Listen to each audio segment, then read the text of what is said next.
tonight on BBC One. At 7 o'clock, Tomorrow's World includes a look at the dangers of driving. Murray, I've commandeered a vehicle. The old trick, eh? Eat the telly before I get a chance to nick you. It's a toaster. Dalek, You have been defeated. Surrender. You have failed. Insufficient data. Nazi ain't got no humanity. They're the foot soldiers of a Jew-hating, mass-murdering maniac, and they need to be destroyed. That's why any and every sumbitch we find wearing a Nazi uniform, they're gonna die.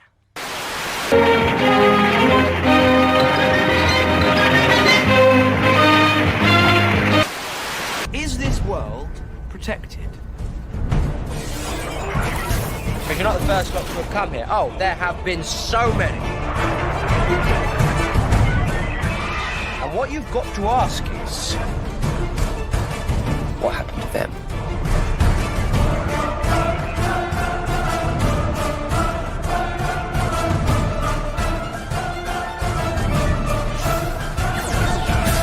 Hello. I'm the doctor. Yes, indeed, yes, indeed. He was the doctor. He is the doctor. He always will be the doctor.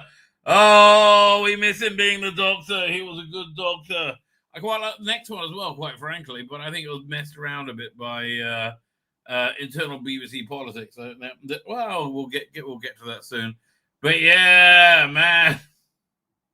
We're in a weird twilight space with Doctor Who right now, right? With the world in general, right? Like is Israel about to bomb Iran? Even Iran is saying, "Yep, Israel's about to." Like, okay, then. I mean, what's the headline I just saw? I was like, I'm like, well, that came out of nowhere, and you know, you've got to assume that it's Trump saying, "Yeah, please, could you bomb Iran for me? That'd be really helpful." Right, that helped put pressure. I mean, I can't imagine Israel would bomb Iran with Trump saying, "No, don't do that." No, really? Oh, I didn't mean to do that. Yeah, let's see what the headline was. Yeah. Iran president vows will rebuild again if nuclear facilities destroyed in an attack, which means they're expecting them to be destroyed in an attack. What the hell does that mean? Israel said ready to strike Iran possibly within days, even as nuke talks set to resume. I think this is to put pressure on. I think it's put pressure on for the nuclear talks, right? That's what I think. What's trying to work out where these pictures are from? Minister MKs, as member of Parliament's ultra-nationalist confab, urge annexation of the West Bank and Gaza. Well, that's good for me because I live in the West. Do I live in the West Bank? Yeah, I live in the West. Never eat. No, is it the West? Never eat. Sure I do. Maybe I am. Wait.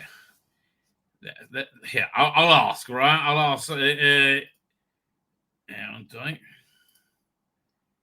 Is Samaria, which is where I live, the West Bank? Yes, okay, fine. Yeah, fine. You can annex the West Bank. That might make my house price double, probably triple. Right? Yeah, so I'm totally up for doing that. Right? Yeah. So I don't know. That sounds a bit crazy. You see, look, here's the thing. We're really entering into a different phase of time right now, right? The years are broken up into 3 quarters.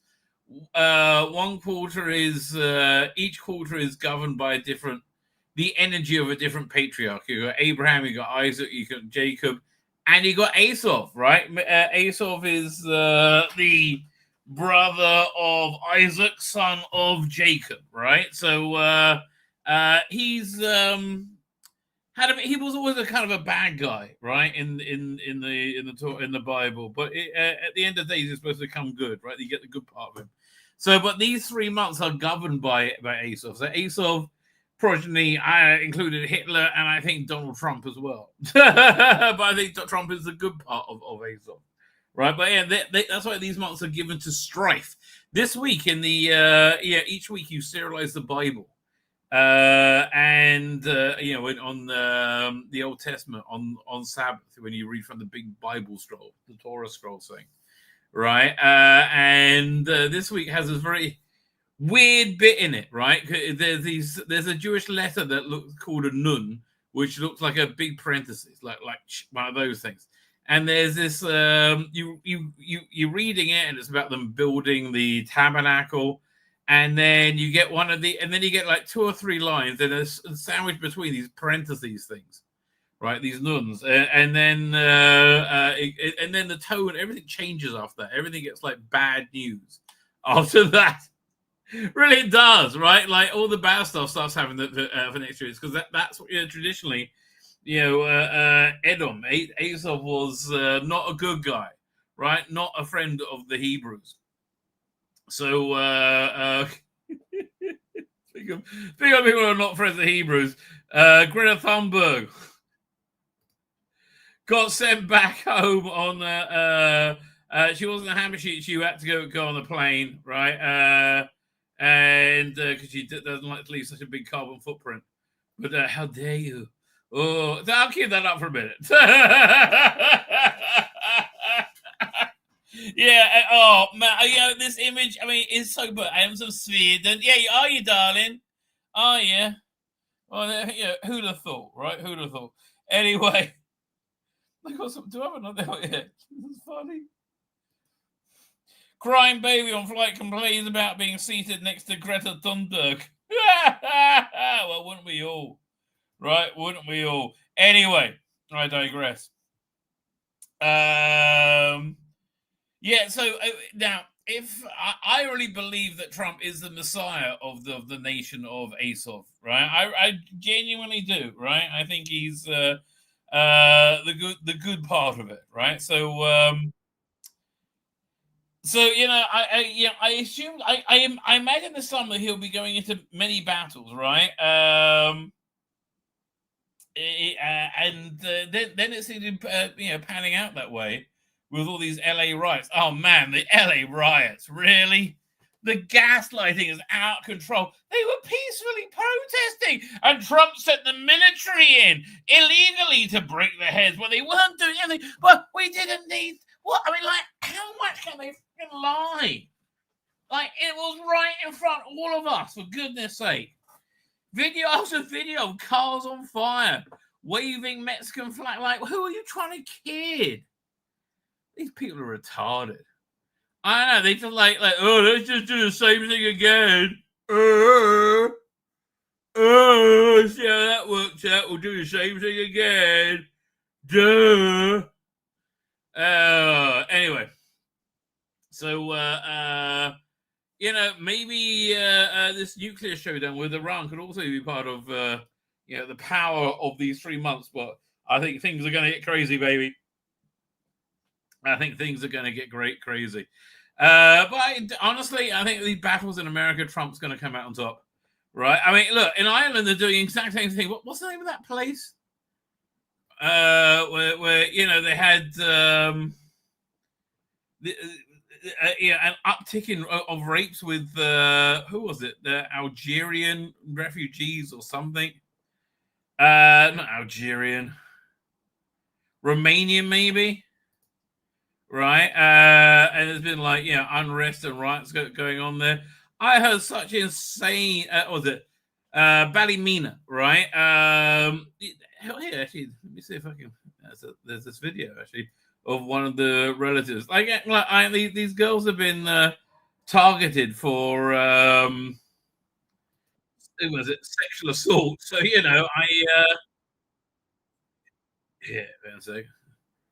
So again, here, one second, we'll pull this up. There's been all this gaslighting. They're saying oh no, nothing's going on. It's all there. It's all the far right. It's far right now, man. It's all far right now. Come on, here we go. Doink. Wait a minute, open up. Come on, you can do it. There you go.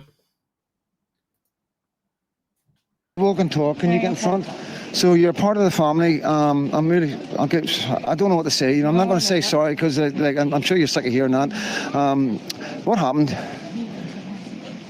I'm not going to really say too much. I don't know too much. But I don't know if it's a rape or attempted rape by three, I think Romanians, right? And there's like this place is like 98% Irish and one street or two streets of Romanian refugee or Romanian imports from some reason. I don't know why. Right? And apparently this is the third girl they've sexually assaulted. Right? And the police just turn a blind eye because oh no, be racism. Much, to be honest. But she was taken into a house and brutally sexually assaulted on Saturday evening. So she was taken into the house, sexually assaulted. There was a I believe she was like 13. And again, I get it. You have some places where this culture isn't so weird. No, here it's weird. There's been no integration there. Honestly, you shouldn't have to tell people, don't go around raping the kids. They don't like that, the locals. What? It is a sign of respect in my land. I know. But they don't like it here. Oh, that's crazy talk. That's crazy talk. Really?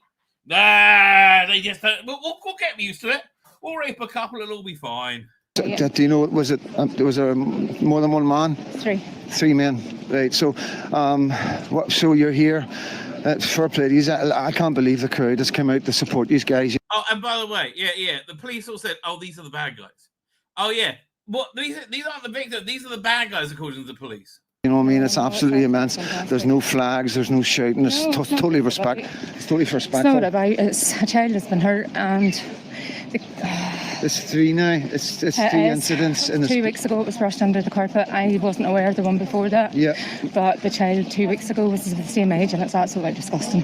Right, absolutely disgusting. I don't want my kids going anywhere. I know it's really difficult and I really appreciate it. Yeah. Well, why should people be scared to let their kids go outside? I mean, that's one of the reasons we moved to Israel, right? Yeah, because where I live here, it's my kids. We used to run and play all day. It was great. She's speaking out, and I always say to people, anybody I come up to, this is the time to speak out. It really is. Yeah, definitely. And like I say, the media aren't helping us. The government aren't helping us. The only people who can help us is us, and we need to find a system. We need to find a system amongst ourselves to stop this happening. And I don't know what the answers are. You know what I mean? Oh, then you're going to be arrested as a vigilante, mate. I can do this every night. Yeah, no bother, and we've always a family do it every night if we have to. Yeah. But something has to be done. I was going through the town the day, and it's usually spot the white man. There was nobody about the day. They were all They were all staying out. I don't know, because they walk about here in their pajamas. They walk about here like absolute gypsies thinking they own the place. Yeah, enough's enough. Yeah, enough is. Well, effectively, they do in the place, weirdly enough. And this is the thing, you know what I mean? And especially when it's 3 14-year-old boys have been arrested for this. They're kids too. So they say, let me tell you something. We don't need, we'll see at the end of the day. I don't know. European culture isn't that rapey, right? European, it's not that rapey. They come with the ID. This is the thing. There's the undocumented men, so they can say whatever they want to say. I follow all these platforms. I've seen that they've been into schools saying that they're school age. They've been hounding girls, and then it comes out and they've maybe been done for gun charges or whatever else when they've in their own country. Away on. They need to go back. It's. I wish these politicians would understand. We know you're full of shit. Here, this message might actually get across. But we know you're. I don't understand how they don't know this. There we go, doink. I think this is one. And again, petrol bombs, homes on fire, police battered, and we're supposed to act shocked. You flood working class areas with unchecked immigration, ignore every single local concern, then cry, how did this happen? When people snap. Mate, it's not how did this happen? It happened because, again, because you didn't listen to the bloody word. You just said it's not happening, right? Because you didn't want to hear it. Mystery. It's basic cause and effect. But go on, blame the protesters, blame the Irish public, blame everyone except for the politicians who opened the floodgates and for the media who call you a bigot for noticing. This isn't about race, it's about reality. People are done being dumped on, shouted down and told to smile when their towns turn into holding bays for the next diversity win. And don't give me the usual bleeding heart nonsense. If one more politician says this isn't who we are, no, love, it's exactly who you are. Arrogant, detached, and nowhere near the areas you are destroying. You know, again, if I was Emperor of the Universe, I would I would punish politicians like Keir Starmer, Ed Miliband, right, or basically the entire cabinet by firstly stripping them of all their money. Oh, and also Tony Blair. Oh yeah, Tony Blair. Strip them of all their money, right? And then after they spend some time, a couple of years in jail, you know, because they need to have a custodial sentence, I think, and the judges that put away all the Southport rioters or people who wrote things on Facebook, right, and deleted it, right? They're all in jail. Everything they have taken away from them, right? And then when they get out, they get given a small little modest flat in we'll make a special community for them. A 20-minute community where they won't have any carbon footprint. It'll be great. You know, if they want electricity, they have to get on their little bicycles outside their houses to charge their generator, right? I think that would be fantastic for them, don't you? Right? And they'll all have digital IDs and digital currency, which won't work outside of their little community, which they'll be guarded and they'll live in. And you know what? I think that'll be a good place to put the migrants in as well, right? They think, because they're so nice together. That's what I would do. That's where, you and your kids would live in the squalor that you wanted everybody else to live in. You lot lit the fire. The riots, that's just the smoke finally showing. But go on. Keep pretending this is all just spontaneous hatred. Keep gaslighting the public while pretending your asylum hotel in every town strategy is going brilliantly. By the way, Rachel Reeves announced her big thing. They're going to get rid of asylum hotels. Yeah, thank God, obviously. You're spending billions on them. By 20, when? 20? Well, it's going to be close. 9. What? 4 years? Why 4 years? And then the question is, but where are they going to go? Oh, council housing, right? Council, but and then anybody white will be pushed down. Yeah, they'll be pushed out. That's what's going to happen. Which you know the taxpayer will have to pay for. But don't worry, they'll have digital ID well and truly in place by then. England's fucked, mate. It is. Spoiler alert. It's not just Ireland that's running out of patience. People in Britain are watching closely. And when things start to crack here too, don't say no one warned you. Yeah. It's just different here. There'll be, in England, I would say there's going to be mobilized gangs of militias fighting each other. Right? Okay, we got a bunch of fun stuff as well. Well, you know, sadly, we don't have a Trump in the UK. Best hope you got is Nigel Farage, but I don't know. I hope he's. I have a lot of reservations about him now, which I didn't have before. But he's your best bet, right? But like, these are the sort of people that Trump empowers. Like, by the way, have you noticed how diverse his team is? Lots of women, lots of people of different colors, right? And they're all just doing fantastic jobs. And they all look pretty darn good as they're doing them. Here, check this out. Peaceful protest on Saturday for the militant parade. President Trump would allow that. Of course the president supports peaceful protests. What a stupid question. Raquel. I love the way she deals with these things. Just everything sort of we've seen so far with the president's response to the LA protests.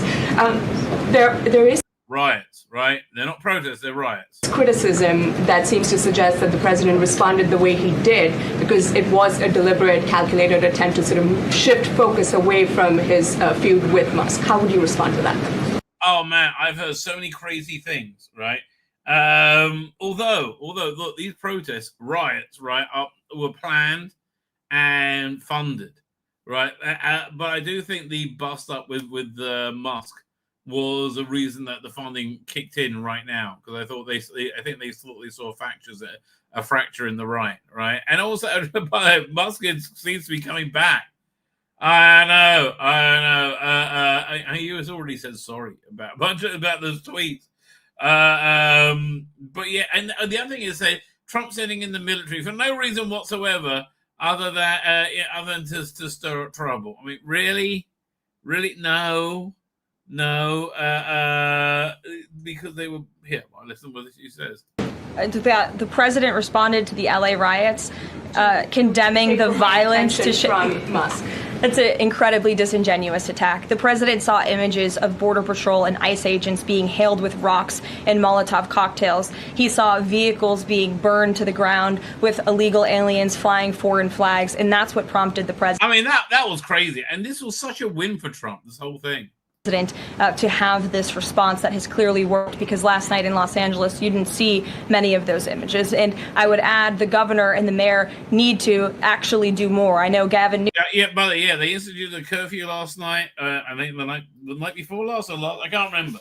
Very recently, and they started enforcing the law, stopping the looting, that sort of thing. The only reason why is because they saw the polling and they saw it was apocalyptic for them, right? It's like everything they do is apocalyptic. If these midterms next year come out with the Dems on top, I'll be amazed. I think it's going to be as devastating for them in 2026 as it was in 2024. I really do. This rate looks like it. Newsom had a big address to the nation last night. I guess he thought that's what it was for maybe his future political ambitions. But he spoke a lot of words. We haven't seen action. California has been a mess for years because of the incompetence of Gavin Newsom. So the president was responding to that only.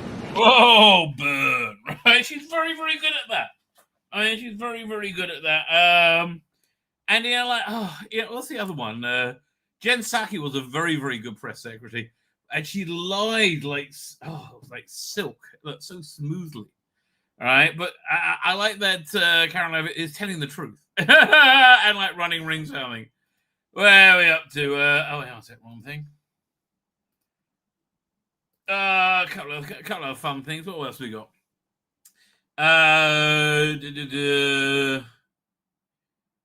So yeah, fine. This is what's going on with the Iran negotiations. Oh wait, we got another Carolyn Levitt one. Okay, so we'll put those together. Pay the tariff because I have. As I said at the beginning, revenues will stay here, wages will go up, our country will be made wealthy again, and I think it's insulting. What did you say there? Sorry, have you ever paid? Because I have. As I said at the beginning, revenues will stay here, wages will go up, our country will be made wealthy again, and I think it's insulting that you are trying to test my knowledge of economics and the decisions that this president has made. I'm now regret giving a question to the Associated Press. Mary, go ahead.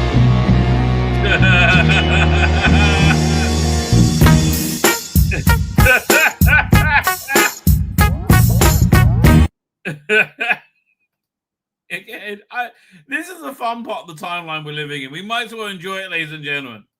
Doctor Who's been, as they say, fucked bloody. If I may quote Game of Thrones, I'm gonna fuck you bloody, said to Arya Stark when she thought she was a little boy. Yeah, it all makes sense when you say that. So yeah, this is what nuclear war might be is being threatened about right now.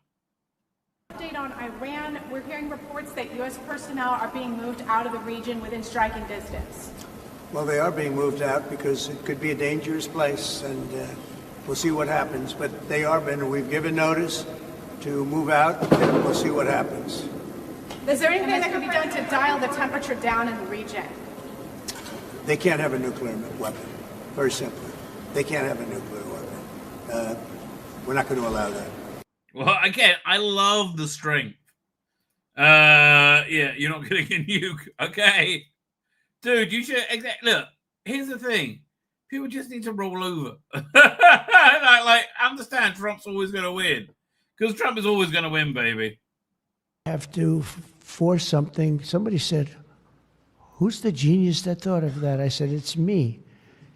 Unlike Biden. I love how self-aggrandizing him. I find this endearing.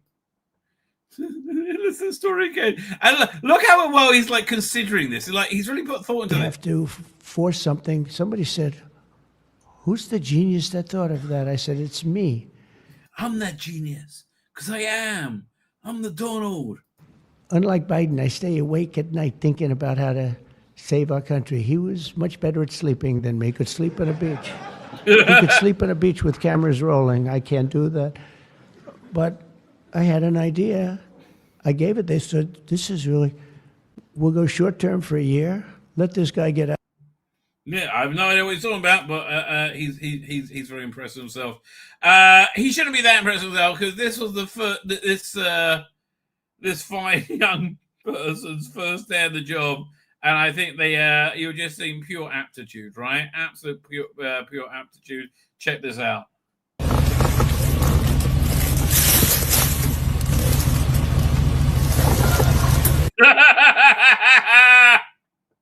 Oh, dogs are awesome.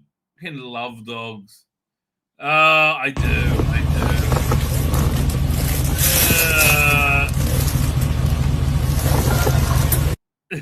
Well, I finished watching season 1 of Andor last night, which I like a lot, man. That's a good show.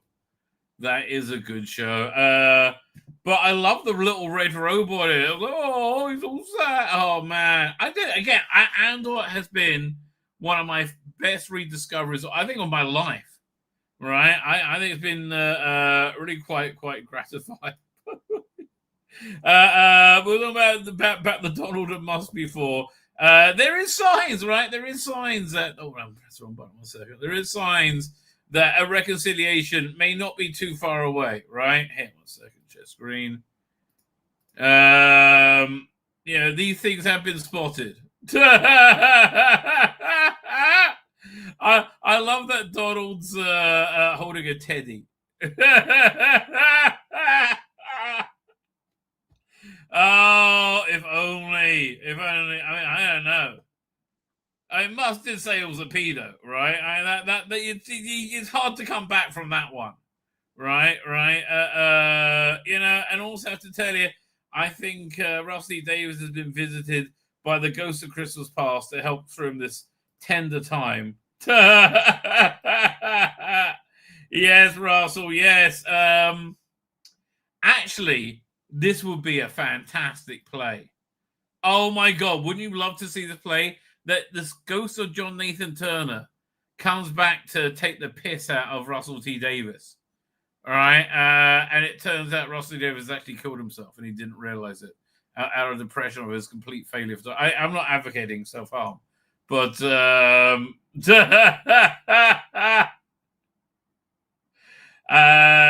it's fantastic. It really is good. Yeah, Russell, it's not good, mate. Oh, man, the Doctor Who stuff we got to talk about. We'll get to that very soon. A lot of it is just crazy. You know how crazy it is? Check this out. Look what happened to the Leisure Hive. Sorting out. The future is not what it used to be, baby. The future is not what it used to be. Look, this is actually a Star Wars show I wish they would make. What if? This looks quite interesting. Right? I would watch it. What, they're all evil? I would watch the shit out of that show.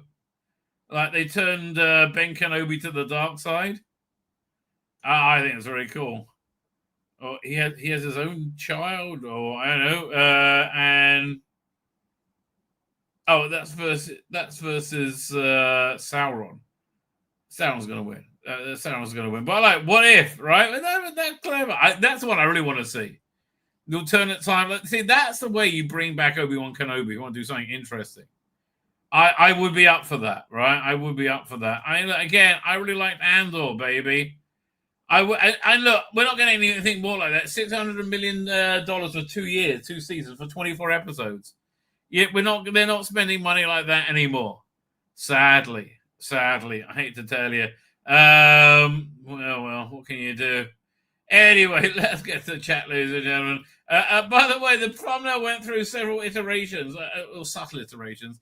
The autopsy of Doctor Who. Yes, we are very much going to do the autopsy of Doctor Who. There's a lot of stuff to go through. There's a few articles I want to cover. It depends how much we get through. I might end up doing a show tomorrow to cover any spillover. She cried, jigger. So yeah, at first, the speech was coming out of Vrada's mouth. By the way, she was also an Andor. Hot in that too. She is just. I'm really smitten with Vrada Sethu, right? She is hot beyond hot. I think. Okay, if I had a choice of banging Millie Gibson or Vrada Sethu, I think it's Vrada Sethu right now. Yeah, I mean both of them is the right answer, obviously. Anyway, and then with the animation, you end up cutting off half of Vrada's face with that, so I had to move the speech to coming out of Rusty Davis' mouth. So go here, let's pull up the video version of it. Here it was. I'll show you the original video before without the stuff on it. And that's even hotter. Isn't that? That's just fantastic.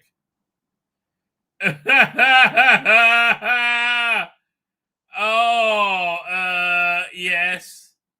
Yes, I agree. Not exactly the direction Doctor Who's going in right now, but yeah, I think they're the worst for that, quite frankly. We're up to 5. Put the thumbnail is over here. Doink.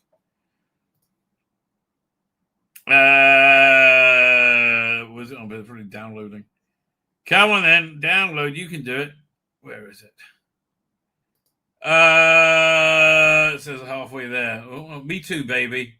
Me too. Hang on a sec. It's trying. Hang on. It took too long because it was downloading. Now it's 3/4 of the way through. Really? It's a little file as well. What's it taking so long? It's like 37 meg. Right? It's come on. I'm watching the little wheel thing go around as it completes. Oh, the Pac-Man's mouth is nearly closed, and I'm not talking code. Oh, you can do it, baby. It's nearly there. It's nearly there. Okie dokie. Okay, fine. It says download. There we go. Video file. Doink. There you go. But yes, the autopsy of Doctor Who. And Superman crushes Fantastic Four and Tixer. Listen, Superman gets shit on in outside of fandom at every possible time it could be. I'm still with it. I still think it looks like a lot of fucking fun. Right? I do. You know what? Let's watch the trailer. They just dropped a new trailer. And I think it's great. Honestly, I genuinely love it. Final trailer, it's called. Yeah, honestly, I've loved everything James Gunn done. And there's a big hoo-ha saying truth, justice, and the human way. I don't really like that. I wish it was the American way. But I'm not prejudging anything until I see it in context. Again, he's only ever delivered, James. There's no time when he hasn't delivered an entertaining time at the movies or on TV.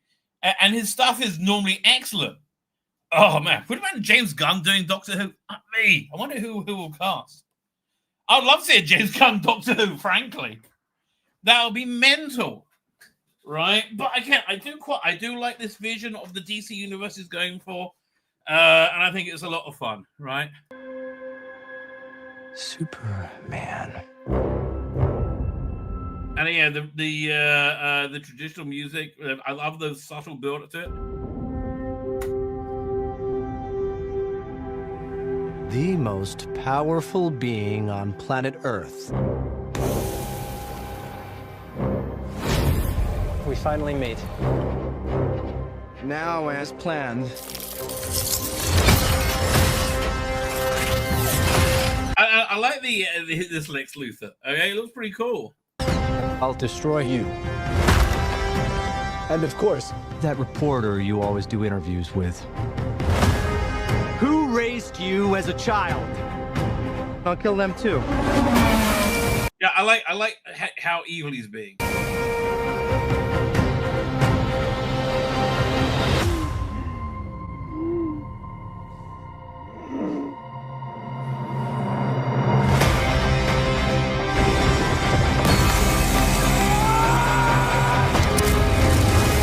Have you ever mad that he was screaming with pain. I'm like, no, it's not for me anyway. Heroism and strength isn't you don't feel pain, you're not scared.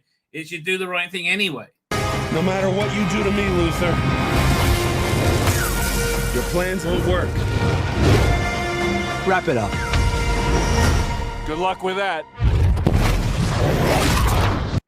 And I love we have a bit of crypto. Look at this. Crypto's great. Crypto's fantastic.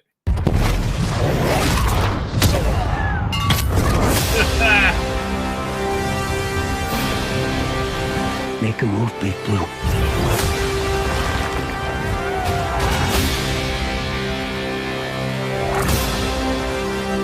Buckle up. A lot of people didn't like her cut. I mean, listen, I wish she was in a skirt, for goodness sake. She's gorgeous.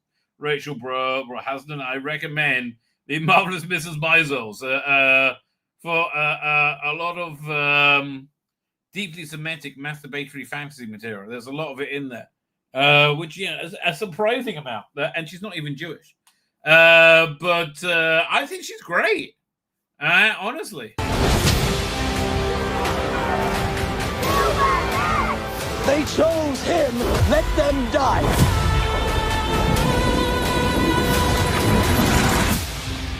Hey! Quit messing around. I'm not messing around. I'm doing important stuff.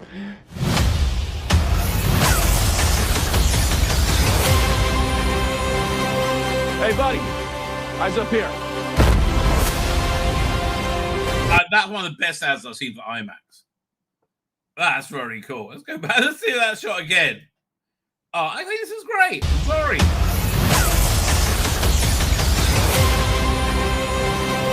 Hey, buddy. Eyes up here. Yeah, that's awesome.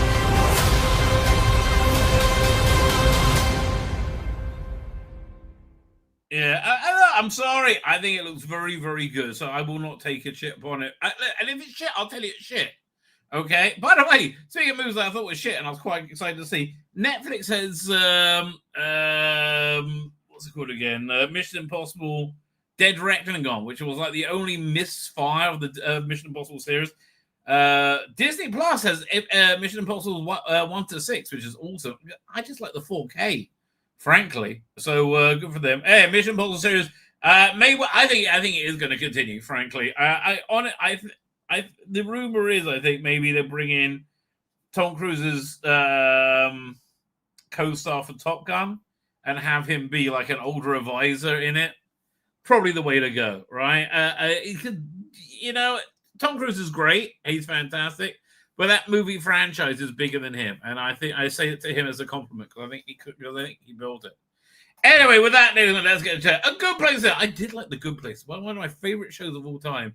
2 of your thumbnails are going to be the death of you. Or DI of you. Are they available for download? No, just get in touch. Tell me the ones you want. They're all good, baby. Just go to my channel. That's what you go thumb through my channel with a tub of Vaseline, and you have to go on like one of those big screen TV apps. And oh boy, yes, will you ever? This is great.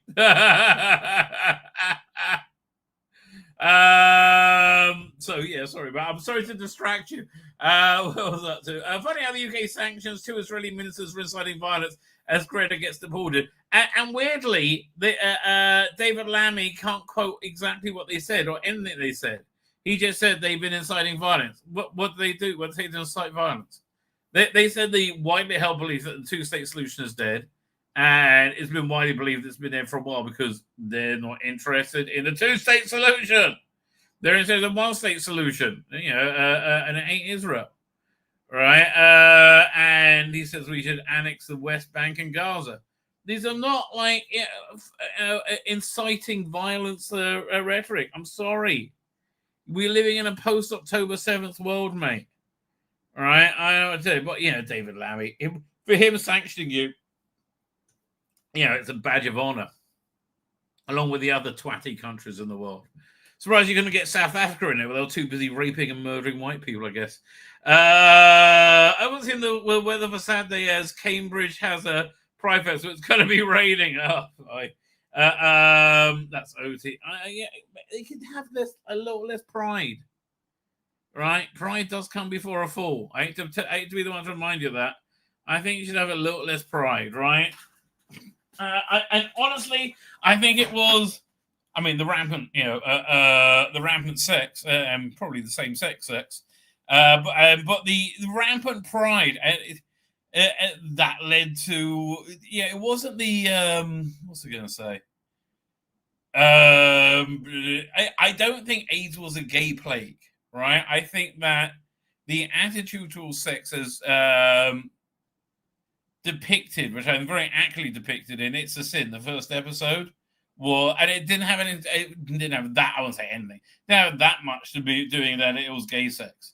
It's that attitude to sex, I think, is what the AIDS was a theological reaction against. All right, how do I get over that? I do not know. I don't know. That's when you tell the truth. Things just come out, baby. What can you do? She cried. Oh yeah, talking about the Pride Parade. All right, I like just stop with it. How about this? You don't need that much fucking pride. Okay, you like to fuck men if you're a bloke. Okay. I don't know why you're so excited about it. I mean, don't get me wrong. I have no problem. You go ahead and fuck men. Okay, you're groovy, right? You're groovy. But it's like, really? Yeah, I'm fucking men. I know, but I don't give a shit. But I'm really fucking. I know you are. I'm digging tunnels, baby. I'm like Charles Bronson in The Great Escape. No, I get it. I don't care. But don't you understand? I'm a homosexual. Yes, I do. I understand. But don't you care? No, I don't fucking care. Oh.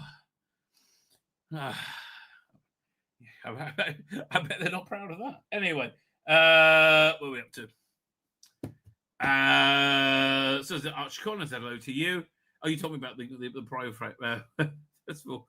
No doubt that Arch Collins says could no doubt confirm the rainbow was originally God's promise to the wash out humanity. Well, no, yeah, the rainbow was a covenant that God won't destroy the world with a flood again. You could do other things. You could destroy large portions of the world. But the reason God brought the flood was because of essentially same-sex marriage. The same-sex marriage and the kind of lawlessness we saw in the Biden years. And how lawless was the Biden years? Which I think represented the administrative state completely. That now laws are being applied. They think it's fascism. Oh no, fascism. No. What's the latest on Dr. Desiduda? Oh, they're making a cartoon. We'll get to that soon. Maybe. I think bullshittery. My bullshittery meter is going crazy. Darren M is eating. Darren M. Who else we got here? We got Donnie's eating. And there's Michael Hallett. Michael Hallett. Whenever I see your name, I think of Hatchet. From the Partwork company. Well, I think they did the Doctor Who one, didn't they? I think they're doing the one right now with the Dalek. I don't know, if I lived in England, which thank fuck for me, I don't. Oh God. I mean, I couldn't live in London. That'd be the worst. But it seems like England is like a nightmare hellscape now, right? Where I would be in jail, obviously, right? Yeah, I would totally be in jail. Anyway, but what was I saying about being in England? Oh yeah, I would so subscribe to that Dalek Partwork. 100%. 100%. Like I said, in Leviticus, we are to love thy neighbor and the stranger. Who is the stranger in the Jewish reading? It is the proselyte. It is either the convert or the convert, generally speaking. I think, right? I think. Cartoon for toddlers. Wow, it keeps getting lower. Okay, if it's really happening. Wait a second. Let's do the chat first, right? We're up to do it yourself, Donald. I don't know what you did, but you did. Pals AI Radio is there. Pals AI Radio. Thank you for joining us. And but the West Bank. It's the West Bank of Jordan, is it not? Yes, you are. Not the eastern side of it. I'm very Israel-centric, Archie Collins. I'm going to tell you. Divided into 3 quarters. How badly did you do math? No. It's divided into 4 quarters. I just 4 quadrants. Yeah. The word 3 was wrong. I agree with you. But on the upside, I can make thumbnails like this. So, I think it all evens out. Don't you think, girls? Yes, they do. I tell you, Verada has a very sexy look on her face when she's like, yes, we're going to do very bad things together. Okay, Verada. Verada, I believe his name. Verada Sethu. Right? I don't need to know your last name. Soren says, Yaz. They should cast Yasmin Finney as the next. Oh, you thought. Well, I wouldn't be surprised, right? I wouldn't be surprised. And the way I also feel sorry for Greta, says Bob DiCarlo. She's, at the end of the day, a vulnerable autistic girl exploited by her parents. Yeah, but an activist, but she's also a cunt, right? I mean, she is also a cunt. Again, she was made into a cunt, but she is also a cunt. I feel bad for her, as I feel bad for everyone. But, oh, fuck me. Star Wars explained compared the riots to the scene in no, the scene from Andor was January 6th, right, when you had the stormtroopers causing the causing the riot from above, shooting people, right? Man, again, I just watched the season finale last night of season 1 of Andor, and I tell you, I love Denise Goth in that. I mean, she is great. And she's really blowing up right now. Is she in the new X-Files? Let me have a look. I'll have a quick look up at IMDb. But yeah, she is great in that. Denise. Is that how you pronounce it? Denise. No, I'll just look at Andor. I'll get it from that.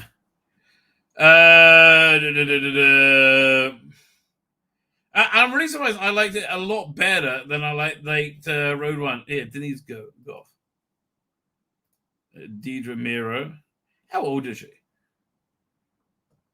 Hang on. Upcoming. Oh, she's in a Game of Thrones prequel. I thought she was in a was it the revamp of the X-Files? Right, she's really good at it. Right, she is really good. I do like how everybody met a very sticky end. How old is she? It's one because you don't want to say she's too old or too young. I'll just look it up. How old is Denise Goth? Okay, one second. I wonder if she's related to Michael Goth. Celestial Toy Maker. How old? Have you noticed that Google is now an AI engine? She's 45. Okay, looks about 45. But yeah, she's great in Andor. I was like, big recommend. Ballymena, yes, yeah. Oh man, yeah, such a shit show. What's going over there? As an excuse man says OT, I was in a position similar to her once, and I'm grateful to have come out the other side. Well, good for you. Oh, dear, I am so glad to hear you came out the other side of that one. Oh, I can't even imagine. Archigone says, I think it was specifically Roma gypsies in Ballymena rather than the general Romanians. Oh, well, they couldn't speak English, from what I understand. And I didn't think I'm allowed to say gypsy. Whoops. I didn't mean that. Although the Romani people in what's the Bond movie?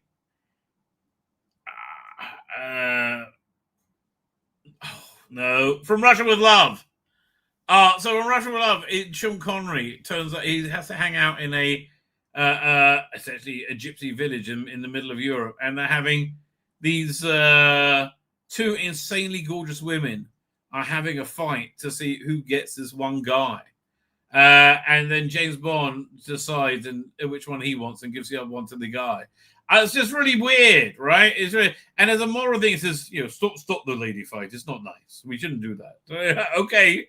And he just, it was weird. Okay, Mr. Matters, how you doing, Mr. Matters? Okay, now I've totally forgotten to look at your email. Ugh. The technically Romanians as they are immigrants from the Romanian. Okie dokie. PD Rich, I'm sure I said hello. I'm sure I said hello to you there. Timmy Strawberry, evening, Rabbi. Evening, only people. Chat. Anyone see the story in the Telegraph that Gatwa is that anti-Semitic protests? Yes, I did see that. Yeah. Also, what's his name? Liam Cunningham. What mindless cunt he is. It was on the selfie yacht with Greta Thunberg. Oh, what can you do? What can you do? Never expect your anyone you like on TV not to be a cunt, right? I mean, like I Red Dwarf. I just remember that the cat is not what's his name? The guy who plays him, who doesn't like the Jews much. Man, he does not like the Jews much. Archer Collins says, take their money and use it for reparation. Exactly, for political prisoners. Exactly. But I like the idea of them staying in their own little 20-minute community, right? With the those wonderful refugees, with lots of diversity. 2029 is next lecture. I can't believe, what will the country look like by then? They'll probably outlawed elections by then. And this government it's the worst I think anybody's ever seen. Even what Andrew Neil says, I've never seen anybody lie as much as these people, right? Garrett's talentless, anti-Semitic. He's a double threat. He's awful. Thank God he's gone, right? And he was talentless. How does his era go down? He had a hastily filmed Regeneration, 20% of his time in, right? It was an absolute failure. Where are we up to? I sent all these fellow politicians to Wembley to see a bunch of see what a bunch of gladiators could do. Well, that would work. So I wouldn't want to besmirch Wembley because my parents worked there for a long time. They had actually they got really screwed over by Wembley as well. My parents used to have a deli in a place called North London called Stanmore. Very expensive deli, right? But they used to make these corned beef sandwiches. And awesome. Like very American, actually not American, they were thick and fatty. That's how we like them in England. On rye bread. That's where I learned how to cook incredible corned beef. And it really is very good. So one day a music producer, Harvey Weinstein, is it Harvey Weinstein? No, that's the guy. That's the guy who's in trouble, who's in jail for rape. No, I can't remember. Harvey something or other, maybe. And he's doing a big stage show of Aida. So he gets my parents. He loves the corned beef sandwich. He gets my parents to make this huge stand to sell corned beef sandwiches there, and that's when they started doing stadiums, which worked out very well. And from that, they became like a permanent vendor at Wembley until Wembley kicked them out, right? Because they were doing much better than Wembley was. That's the problem with dealing with corporate structure. If you're making the people ahead of you look bad, you will get a boot up your ass, right? But it's Wembley for you. The trouble is they'll be over too quickly. I would like them to live with the consequences of their idiot decisions, right? Especially at Miliband, right? The grammar should have been a bit softer handed with January 7th. Well, they weren't, were they? Right? Look, the 3 GOP campaign. I can't see how the Democrats aren't destroyed in 2026. Right? Musk has had a bad week. I agree with you. I do hope things get better. By the way, speaking of doggo, this Sabbath I have my daughters come with us, and her dog Lola. Bit boisterous, right? Now she's very much into raping my other dog, and they're both girls, right? But that's what it looks like is happening to me. I'm going to show you, and you can decide.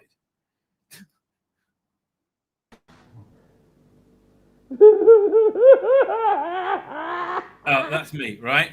And look at the smile on her face. Yeah. You don't get this on the what's the Christy D show called, the fan show?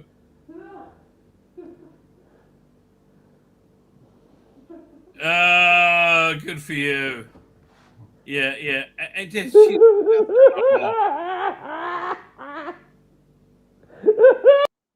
Doggo. There you go. What are we up to? Season 2, skip the first video. I love every second of Andor. I will not hear any skipping. I really, once I understood what it was doing, which was not Star Warsy at all, right? I really loved it. Someone says, "Hi, all Star Wars." What does that say? What if I prefer the comic miniseries they did in Star Wars Infinities? Well, you'll be able to make it in AI pretty soon. All right. That's what I want to see more Star Trek stories set in the motion picture era. That's going to be good. That'll be really good. Yeah. So again, I'm just up for the Superman. I like it. I like it a lot. I see Alex Holt playing a character that's not doing a Bill Nye and playing himself. I like that. I don't know how James Gunn beat him, but it finally worked. Again, you know, look, I love the flat of that part. I thought it was great, right? I really thought it was great. So, the world is too cynical, Superman. No, I think the world wants optimistic. I think Superman is going to be. I would love to hope it. Assuming we don't have a nuclear, holocaust. Then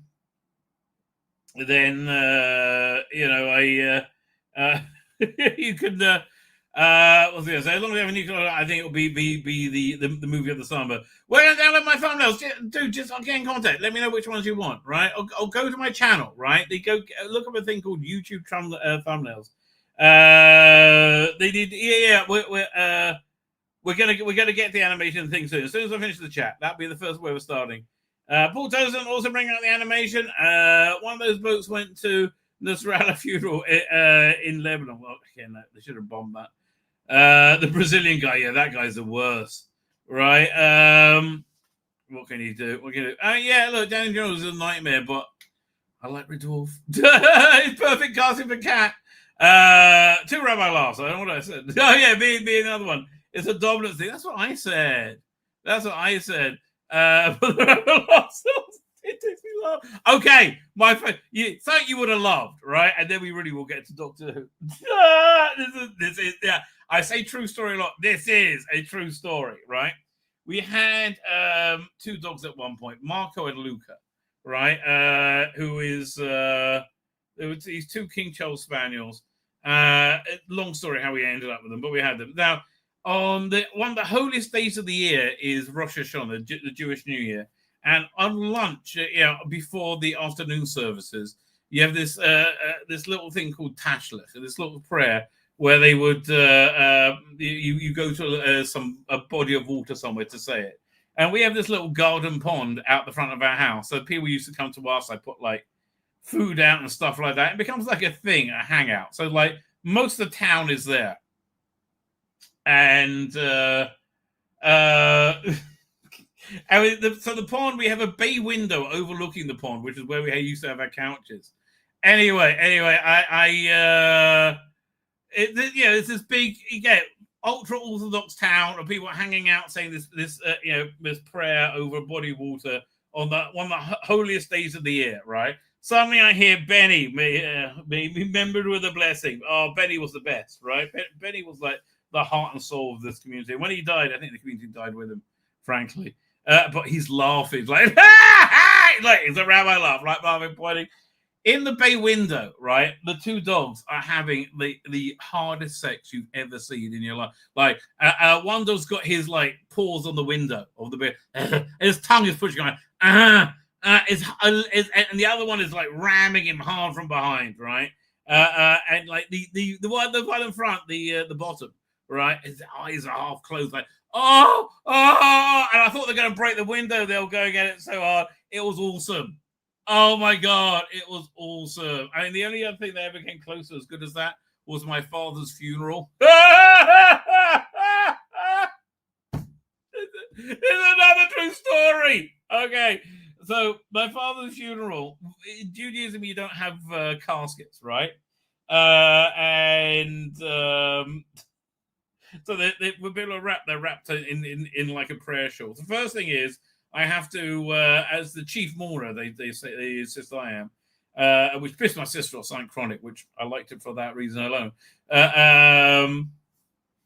It's the reason pet grief is worth because pets are just unconditionally loving and honest and just wonderful always, right? I freaking love the animals. Anyway, so the first thing, my dad's there, like laying out in this wrapped in a prayer shawl, and they take my hand, put some dirt in it, and they tell me in Hebrew. I wasn't really following them, but I was supposed to put dirt in my father's eyes, so they push my hand into the shroud. I'm like, it's wet and cold. It's horrible. Oh, and he jumped on the ceiling. I imagine my father there laughing his ass. I would have loved it. Anyway, I have to give a eulogy. As me, and we will get to Doctor Who in a minute. Okay, after this we'll get to Doctor Who. So I say of my father. My father was a naughty boy, right? And he was. There are many examples of him being a naughty boy, but the one I'm going to recall right now is towards the end of his life when he was in hospital, when he was like, on his, on a downward spiral, right? But still, he kept his spirits up. One morning, the nurse came in. She was Caribbean because nobody in London is English anymore. Like no one in London says, "Good morning, David. How are you? How are you today?" He said, "Oh." And this bit made the whole room gasp. He said, "Oh, my balls hurt," he said. I said, "Oh, David." He said, he looked at it and said, "If you give him a kiss, they'll feel better." And he said, "Oh, David, you're a naughty boy." And he was. He was a naughty boy. But then again, I take more after my mother, who was a naughty girl. But the less said about that, the better. Okay, so let's start. This is the top news story. Dad was really pissed off. It was like he had his whole stream planned out, and then this news dropped. See, this is why it's good to have no planning whatsoever, just a rough idea, right? And that, well, what you're about to be parachuted into, right? Doink. We're up to. Fine. So, yes. Doctor Who is putting out for a tender for a preschool animated show for 26 episodes.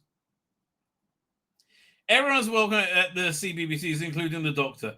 Once you said that, you're saying, "Oh, this is for gay people, queer people." My mistake. I'm sorry. This much-loved franchise has entertained millions around the world, so it's only right a young audience get to experience the wonder of the magic of the Doctor in a brand new format. This is an extremely exciting opportunity, and we're looking forward to welcoming companies to pitch for this new product as we continue our commitment and investment in UK's animation industry. So, appreciate Hidalgo, directing children's education. I think this is the idea that they're making a preschool animated TV show is sheer bullshittery. Thank you, by the way, Noel, for breaking this for me. Read the tagline: "Get them while they're young." Yeah, the BBC is still going through throttle with who will write this show. Probably Juno Dawson. I'm not even joking. If Juno Dawson attached to BBC, will snap you up. However, I don't think this is real. I don't think this is real for several reasons. Firstly, it's not a commission, right? I mean, yeah, that's something really worth pointing out. That's really very important. It's not a commission.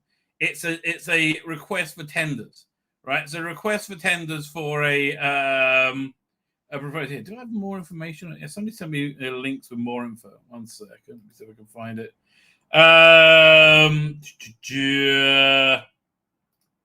Yeah, one second. Here we go. Doing. Oh, it's a PDF. Let me open it up. Excuse me while I whip this out. She cried. Here we go. Doing. I now completely lost where I am. Yeah, so here, let's look at what the tender is. Oh, wrong thing. Share screen. Where is it? Oh, there we go. Doink. How long is this thing? Oh, man. Well, this goes on way too much. BBC are inviting UK producers to pitch for an opportunity to expand the Whoniverse and produce an animated preschool series based on their favourite Doctor. The invitation and pitch will be selected production companies to produce an original series for BBC submitted on treatments and budget. The BBC will evaluate proposals at this stage. Yeah, this is not a this is not an order, right? It's not an order, right? The BBC have an animation studio, as PD Rich pointed out. It's called Cosgrove Hall. They wanted to make this. This wouldn't be a problem at all. What I think this is, rather, is a desperate and pathetic attempt to make the world do several things. To make the world of Doctor Who look like it's not in free-fall failure, right? It's not absolutely collapsing. And there's nothing going on whatsoever. I think that's the first thing. And say, look, Doctor Who's as healthy as ever, right? And I think this is a dumb idea.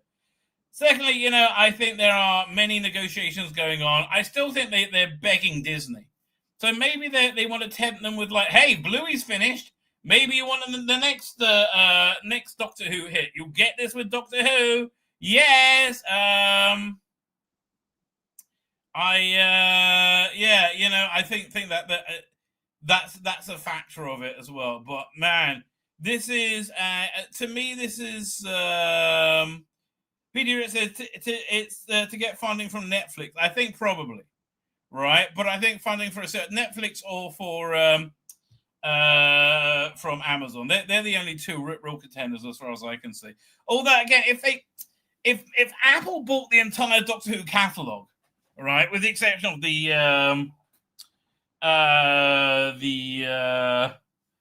Disney era, right, just left them over there, that would fit really, really well onto Apple Plus, right? That is a very natural fit. So, but I think, Amazon or Netflix. Now, here's the thing. Let's have a look. There's intrigue going on about that as well. Over here, Reddit, where you only ever hear true things, right? Important report leaked. BBC and Rossi Davis at odds with potential new Doctor Who partner. Well, this is something I've been saying for a little bit, which I may be talking out my ass, right? As far as I know. But it seems to me, if Amazon was to take on Doctor Who, they will not take on a continuation of the Disney Doctor Who, right? You don't want to go and say, oh, wow, I really enjoyed the Billie Piper Doctor Who special. Let's see when she regenerated. Oh, we got to go and go on Disney Plus. They're not going to want you to leave their platform to go to another platform, right? So if they're with another stream partner, it's got to be somewhat of a reboot, especially from the last couple of years. I think, right? That just makes sense. Anyway, so let's listen to this. And this really does ring true to me. Is it true? I have no idea. None whatsoever. Leaker active on Doctor Who leaked Discord and GB, I believe. I have no what that means. Gab, maybe? Has been really accurate about the initial details of Disney Plus deal in 2022. Claims the BBC is currently in advanced talks with a potential new partner, and I've heard that as well, but I thought it was very unlikely. Following the collapse of the Disney Plus deal, the new partner is said to be on a similar scale to Disney, so it's Netflix or Amazon, right? But negotiations are importantly more complex this time around. According to the source, the new partner is pushing for greater creative control than Disney had, following the underwhelming outcome of the Disney deal. Now, this makes me feel it could be Amazon. If this because Amazon's new runners are not fucking around at all, right? They're cutting anything that didn't work, and they look like they want to do something different from the failed business model that they've had thus far. That all the streamers have had thus far. I think they want to make something that people are going to want to see, which makes me feel very hopeful for James Bond, quite frankly. It seems to me they are not interested at all in representation. But again, that doesn't mean it's going to be only white people on screen. The world we are naturally diverse. Once you take away these, once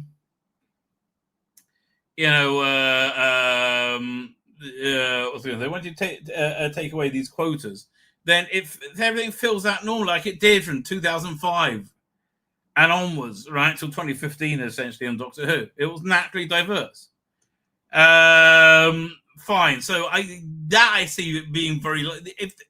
I think this sounds very credible, very normative, very likely, right? Okay, so they want to, with a more hands-on approach, believing that in order for success, the show needs to take itself more seriously and shift its focus to an older teenage audience. Brilliant. Yeah, exactly. What, like it was with Doctor Who 1963, essentially. You know what? Certainly the revival era, right? I would say Hinchcliffe Holmes is when, older teens and college students started watching it. I mean, I don't know. I wasn't a kid at that time, so I don't know. But that sounds like a lot more. It makes a lot more things. Something akin to the Stranger Things, based on how Doctor Who initially performed with a demographic on Disney Plus and BBC, whereas it didn't do well for the under 12 demographic. Right, and they say, "Oh, it did great for the under." No, you fucking didn't. However, and this sound rings true to me. Russell Davis said to strongly believe the show's fun, campy, family-friendly tone. It's not family-friendly. You can't be queer and family-friendly. The approach taken during 2005 and the 2024 seasons 1 and 2 is the key to success. So, honestly, we need a new broom. We need new ideas, right? Doctor Who can be many things. Can't be queer, apparently, right? It can't be a girl, apparently. Can't be Jodie Whittaker, right? But yeah, I can see. Here's a question: it's signed to Bad Wolf till 2029, 2030, something like that.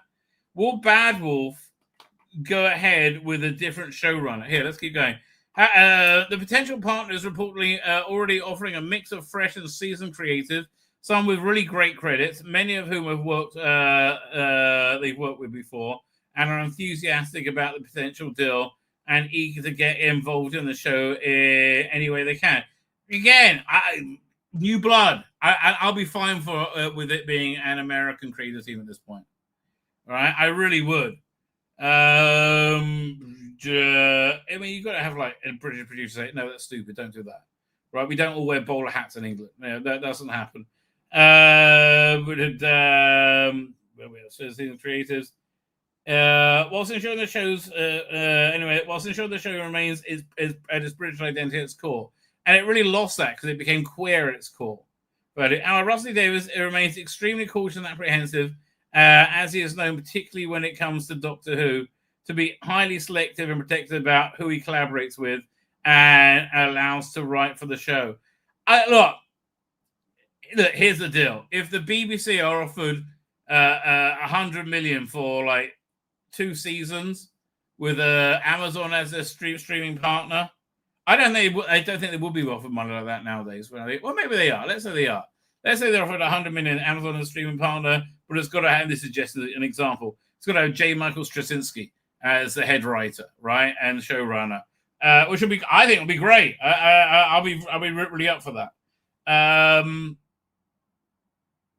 Yeah, I mean, look, the only thing that really scares me is if it's Amazon, and they suddenly did work with before, they could be talking about Phoebe Waller-Bridge. Oh, fuck off. No, I don't think so. No, I think Amazon really want to not suck. That's everything that they've been saying for the last few months. Amazon really wants to stop sucking. Right? Which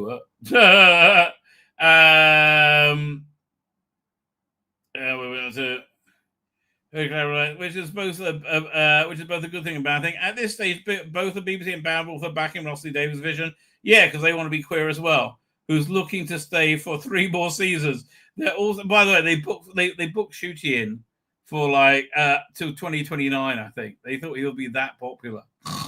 But they're aware that financial challenges continuing the show without a major partner. That said, there's apparently a contingency plan in place where they could involve a shortened season or an annual specials. If necessary, Russell Davis is said to be thankfully very dedicated to finding a way to make sure the show survives and continues.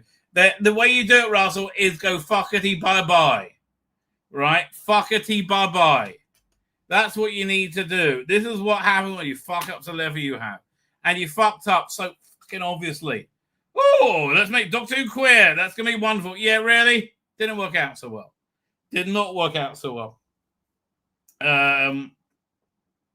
As points out Gareth Roberts, Doctor Who needs a break. And I think the break is a new creative team. 20 years on from its spectacular revival, it looks like Doctor Who might not be returning to our screens again in the immediate future. I haven't actually watched Doctor Who for a long time. But that's because I wrote an awful lot of it for years on TV, but also on books, comics, radio plays, yogurt pot labels, you name it. People always ask me, people always ask me what I think what I think should become of it. My answer is, I cancel him, flee for the hills. Yeah, I hear what you say, mate. He's had a very negative experience, shall we say. 20 years of an incredible run. It was only 12 years, frankly. It was like, 2001, 2017. It was 12 years. 20 years of an incredible run, almost equaling. I mean, that's how long it's gone on inertia. That's how long it took it to kill it. 8 years. That's how much people loved it. And it will still come back in a minute if it was good. All right? And it wasn't lecturing you. 20 years of an incredible run, almost equaling the original marathon from 63 to 89. In the part of the TV, it needs to be rested. Exactly. Stepping back from the thing enables you to see it from the outside, which has been quite a jolt. I've seen Doctor Who whizzing by the corner of my eyes for years now, the way others see it. From a buzzer's eye view, seems like something absolute screaming madness. I can really see that. Right? You're like being out, because we're inside the insanity. And he used to be inside it, right? When any long-running endeavor hits trouble, you have the opportunity to really peer at its fundamentals. What is it for? Who is it for? Is it worth all our bother? Well, it's not. What is it for? It's to be entertaining, right? It's made delightful and entertaining is what it's for. All right, it's that's what it should be for, to be delightful and entertaining. Who's it for? Should be for everybody. Now it's just for queer people, right? And that's why it killed it. That's why it's dead. Is it worth all our bother? Not the form it is.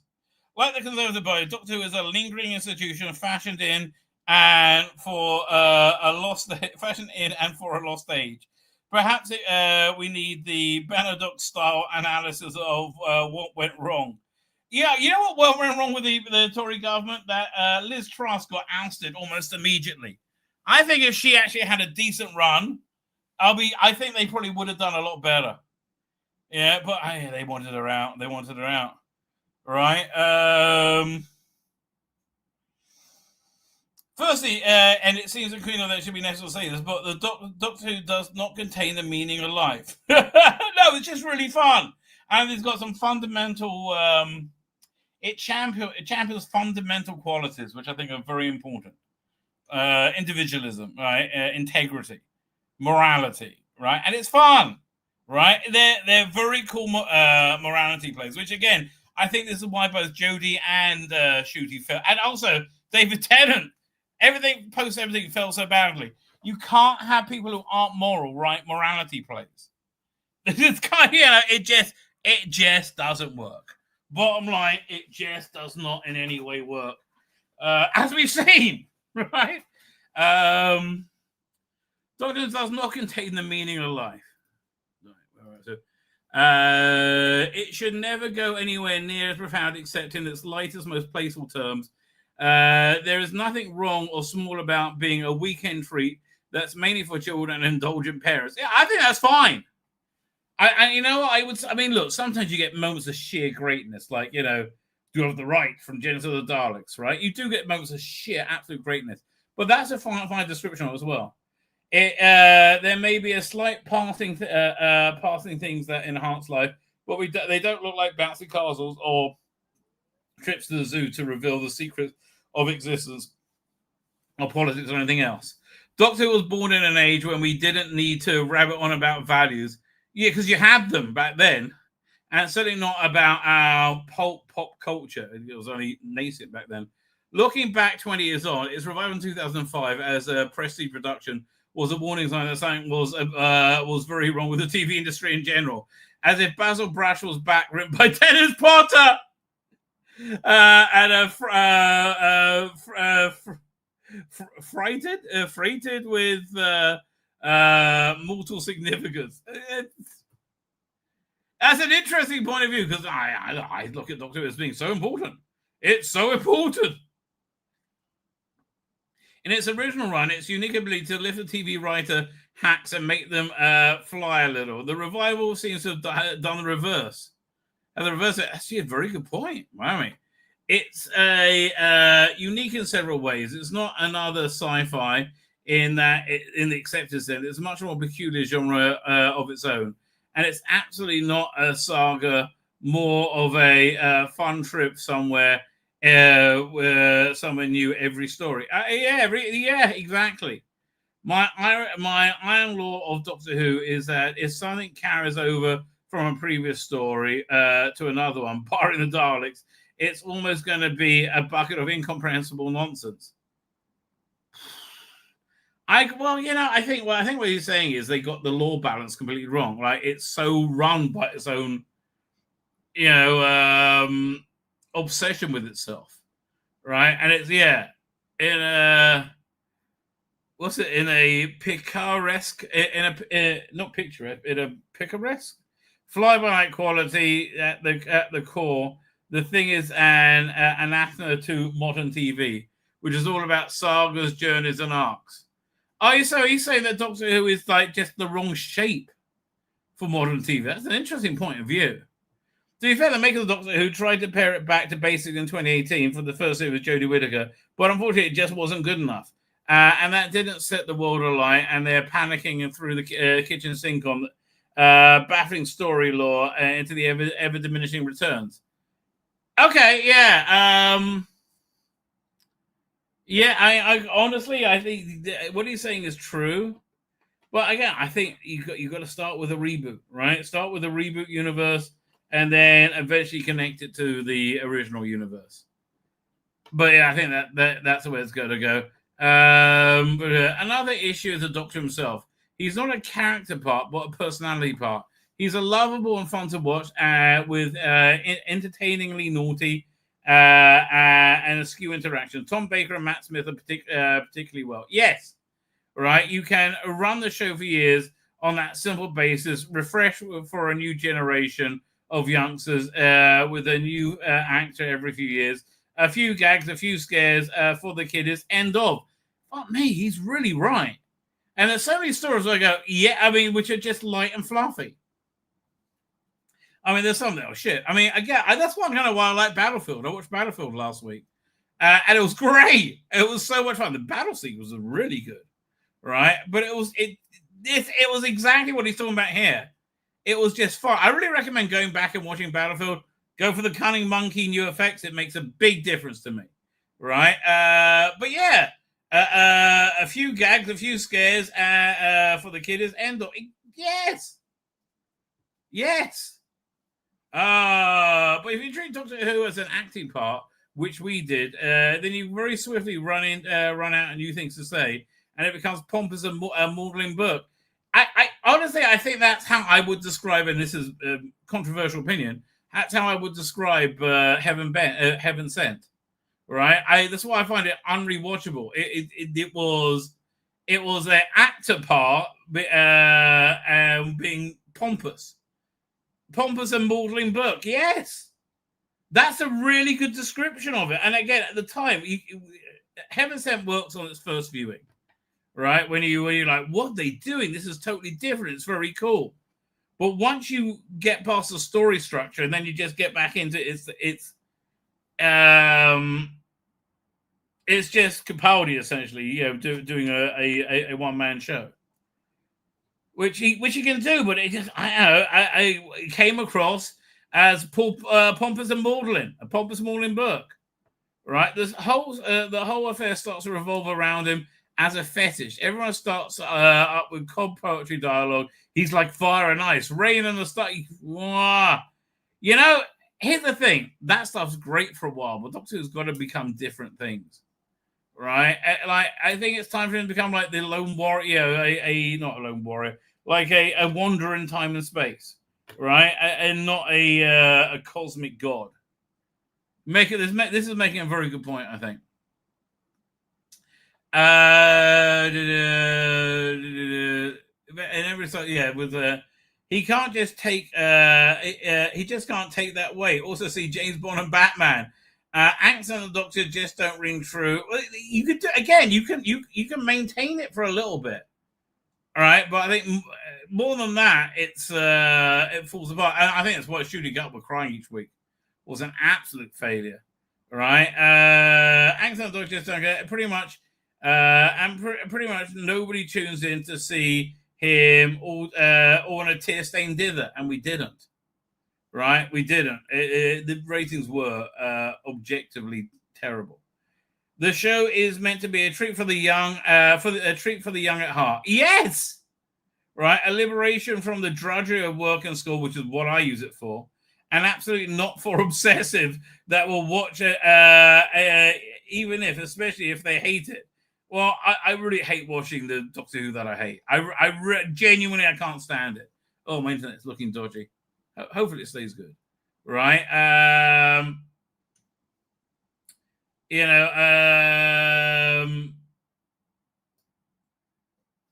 honestly, do I know anybody who watches it? No, I really can't stand watching it. I feel like I have to watch it so I can do a show to tell you about it and take the piss out of it. Why? Because you like that, and I like people liking me. It's not complicated at all, right? It really isn't complicated. The show is meant to be a treat. They hate it. They are the very last people to be catered for. Content that drives social media engagement is a wild goose of modern TV industry. Having a silo of a few thousand tweeting nuggets makes absolutely no difference to your bottom line. They scare the normies off your brand. That's exactly what happened. Yes, Queen Slay, babe. What a terrible idea doing Doctor Who. Because Doctor Who is for everyone. It used to be. It's fine far off day. One fine far off day. Somebody may remember that. And though it seems impossible now, it could thrive again. It really could, in whatever shape it takes in the future. I'm just afraid the TARDIS needs a prolonged period amongst the mothballs. Yeah, I don't know. Maybe it just got to be fallow for a bit, right? How bad were the ratings for Series 15 on Doctor Who? So this is a good article. Who writes it again? Joel Lewis. So he does acknowledge the changing face of the TV landscape, right?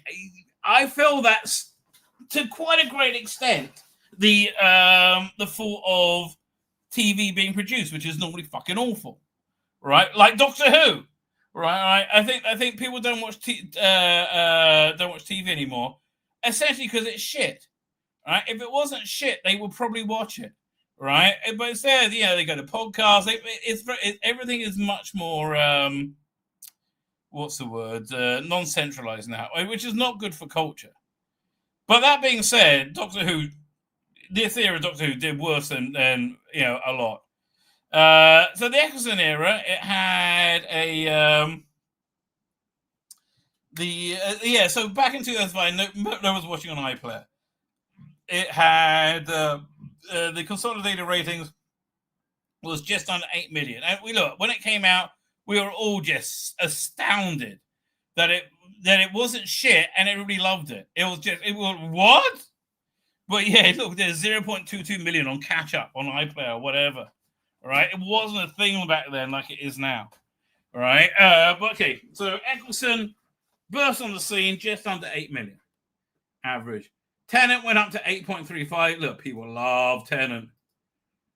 People love Tennant, and you see the streaming catch up was about double, right? So that's about 500,000. Matt Smith goes down a bit to 7.98. I think that's reasonable. But the catch up's actually, the catch up now is quadruple. Yeah, it's coming up to 2 million, 1.87, right? And then there's a big drop over here by Peter Capaldi. I think there's a lot of factors to that. I think it was treated very badly by the BBC. It didn't have a regular time slot. It was in the middle of the summer, and I think the first season was its weakest. And I think that hurt it. I think its final season was its strongest. But again, the catch-up numbers are remaining about the same, about 1.87 and 1.87. Yeah, look, so that he maintained that is very good. But it's a drop down to 6.42 from So it's a drop by about 1.5 million. And again, I think there's a lot of reason for that. I think also the 2014 is when you first started the agendarizing at the BBC. And it was like, at first we're like, why are they focusing on Clara so much? Why is the Clara the doctor? Leave us alone with that. Now, Jodie Whittaker, so these figures are not so honest, I think. Where are we up to? So 6.42, 6.13. Yeah, she drops about 300,000, but that's pretty much because her initial episodes got first one got 12, then 10. It was a nosedive very, very quickly. It took people 8 years to kill Doctor Who, right? So her numbers are very bolstered by those first 3 or 4 episodes, which were huge, right? But as soon as you got into a second season, it's closer to 3.5, right? It was a real whoa, that's pretty bad. 3.9, I would say. So then, so they got a legitimate bump when David Tennant came back, but very quickly they whittled that. They chased everybody away with Yasmin Finney, and it was just an act of pure insanity. Why is it an act of pure insanity? I have nothing against Yasmin Finney. If Yasmin Finney thinks she's a woman, that's fine. I don't think she's a woman. I think she's somebody either mentally ill or experienced some kind of sexual perversion.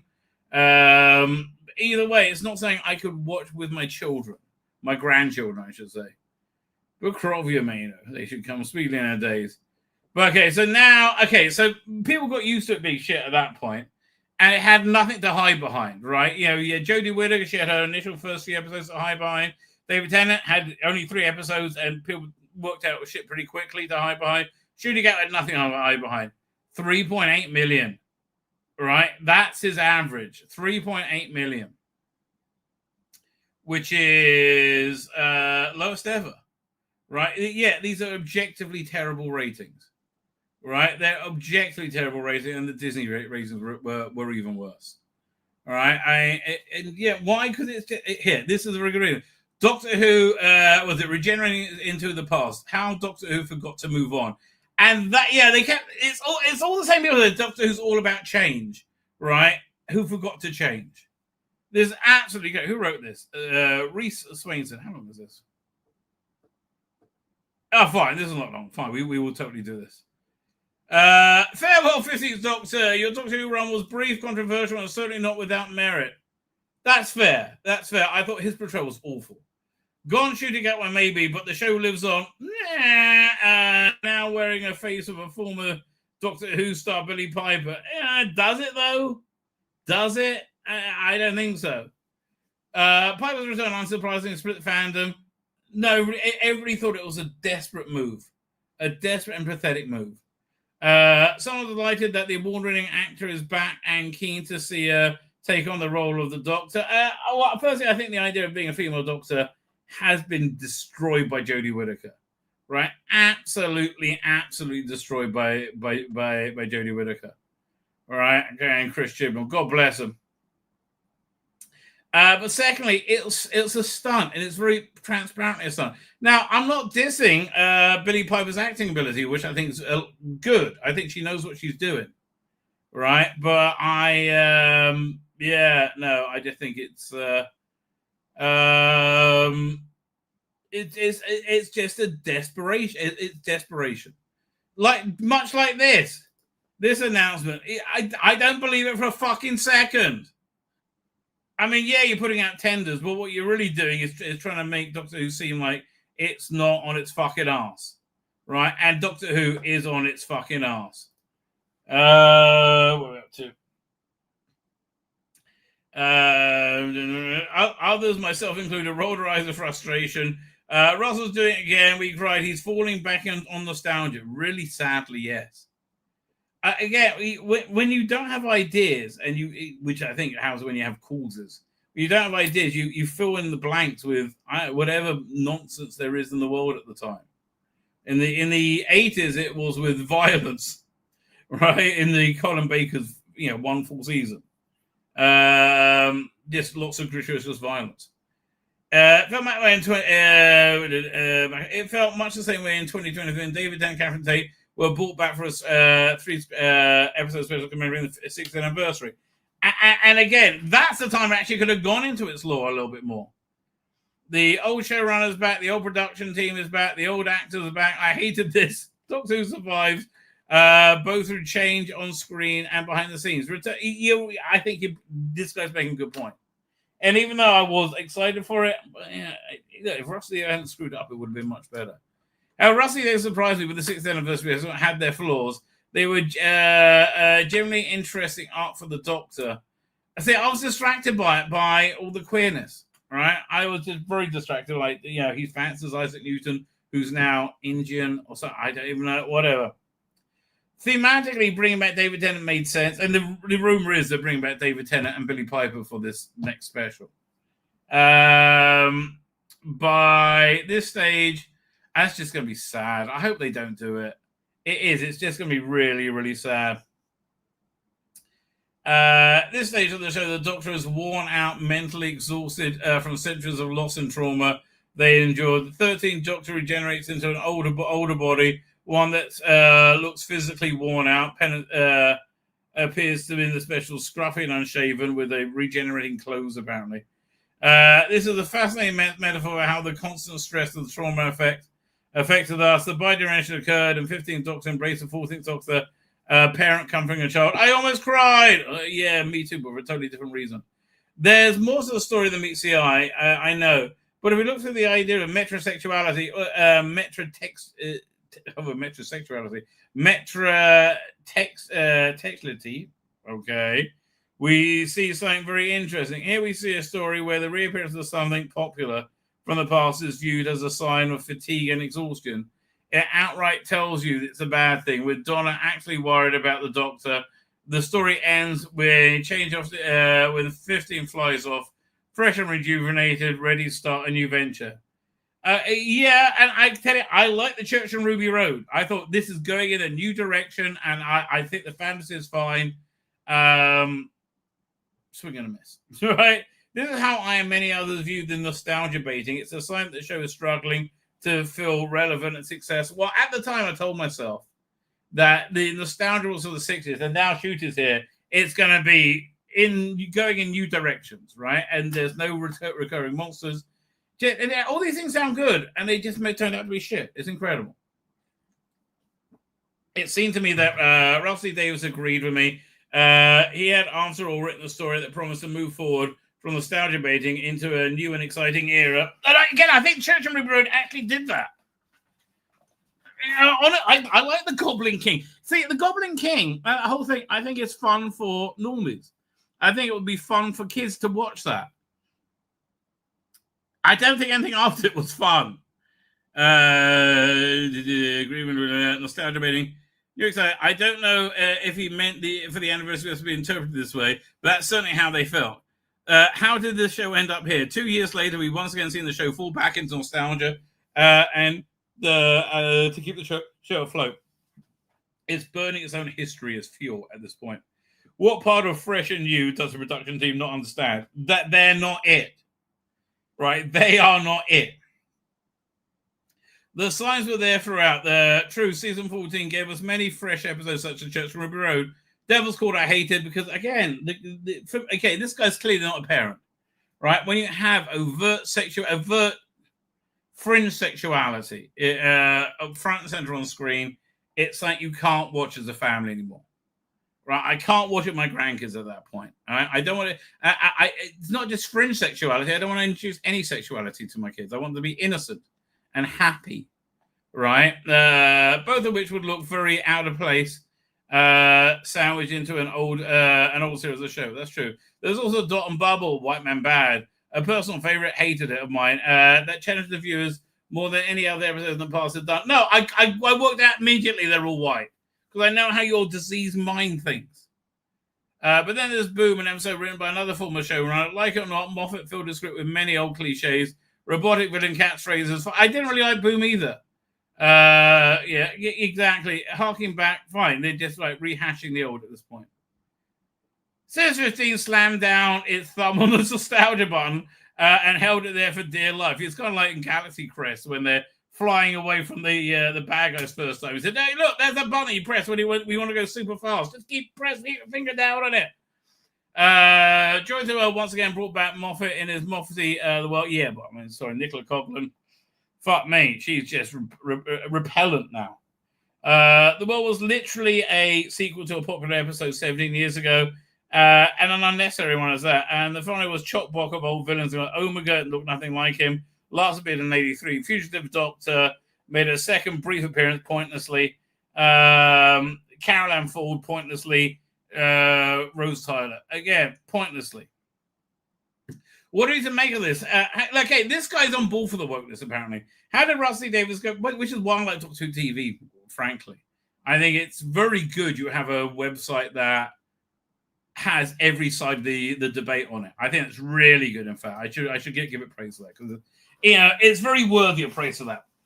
Hey, look, Aaron Rose is back. In the space of 2 years, as there have been rumors of production issues, I won't go into the rumors. Well, I love the rumors. There's also a Disney deal, as some writing remains up in the air. No, it's on the floor in pieces.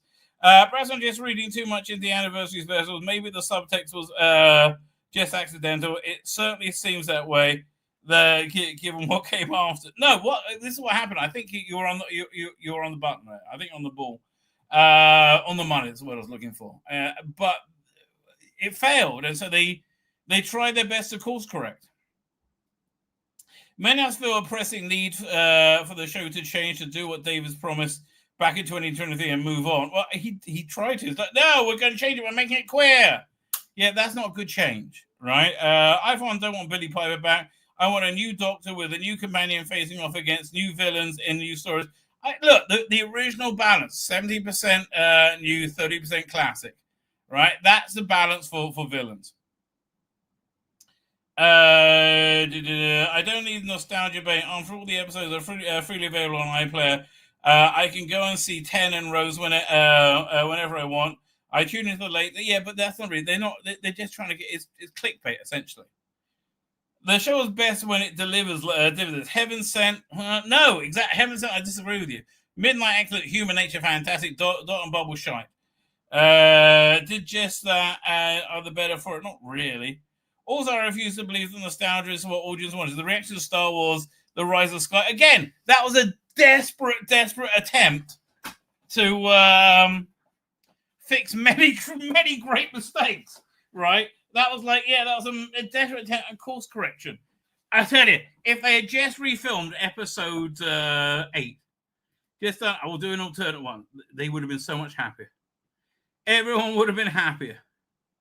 Issue anniversary specials, whether on purpose or accident, got it very, very right. Nostalgia bait is indeed a symbol of fatigue.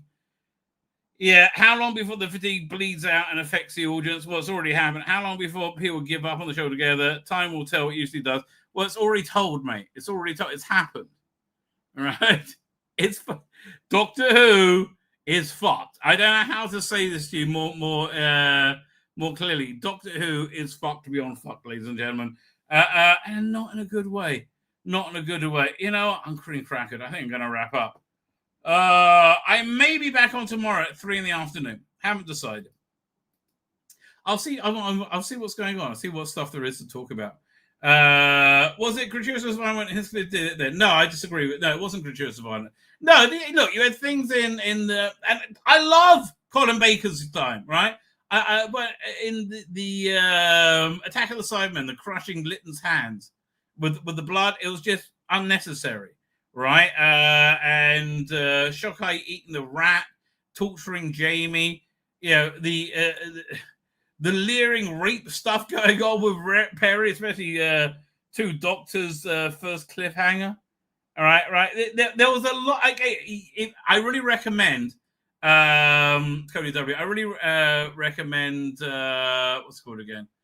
The season 23 Blu-ray box set, because they got Michael Gray talking about Doctor about why he wanted to cancel it, and everyone's criticisms was totally on the money, right? 100% on the money. So yeah, again, I don't think Hinchcliffe did gratuitous. Like, he did violence, right? And I do think the master makeup was way over the top. Right, I think far be from me to agree with Mary Whitehouse. I do think Deadly Assassin was way too dark. I think it has swung too far. I think she made too much of a fuss about it, but I think it swung too far in the dark. And I liked it, right? But I think it swung too far in that dark direction. Anyway, I might be back tomorrow at 3 o'clock. If not, I'm back on Saturday at what time to go last week? I can't tell. I can't tell if I'm going to do the same time because. Hang on. Let's have a look. 7. It might be 7 or 7. Oh, no, it will be 7 because I think Dan's on at 8 and I think I'm on Dan's channel. So, there you go. Speaking of which, Dan's on in just over an hour and 14 of your Earth minutes. Head over there. I will probably be there. I may be in the chat. I may not. Who knows what day to stream. I think it's time. I think it's time to head off in the sunset. So I'm going to hit the end broadcast button. Going to hit it again and say good night. Good